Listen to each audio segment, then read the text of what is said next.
বাংলাদেশের বিপক্ষে আরও এক পদক্ষেপ নিল আইসিসি।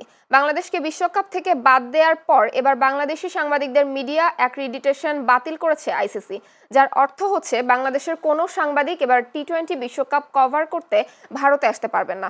বিশ্বকাপের সংবাদ পরিবেশনের জন্য আইসিসির কাছে অ্যাক্রিডিটেশন চেয়ে আবেদন করেছিলেন বাংলাদেশের সাংবাদিকরা, কিন্তু আইসিসি বাংলাদেশের কোনো সাংবাদিককে ভারত কিংবা শ্রীলঙ্কায় গিয়ে বিশ্বকাপের সংবাদ পরিবেশনের স্বীকৃতিপত্র বা অ্যাক্রিডিটেশন দেয়নি। গতকাল আইসিসি বাংলাদেশের সাংবাদিকদের অ্যাক্রিডিটেশন না দেয়ায় বিষয়টি জানিয়ে সাংবাদিকদের মেইলে বার্তা পাঠিয়েছে। অ্যাক্রিডিটেশন না দেওয়ার কারণ হিসেবে আইসিসি জানিয়েছে, বিশ্বকাপে বাংলাদেশ না থাকায় ক্রীড়া সাংবাদিকদের বিশ্বকাপ কভারের অনুমতি দেওয়া হচ্ছে না। এর আগে যুব ও ক্রীড়া উপদেষ্টা আসিফ নজরুল জানিয়েছিলেন, ভারত শুধু খেলোয়াড় নয়, বাংলাদেশের দর্শক ও সাংবাদিকদের জন্য অনিরাপদ।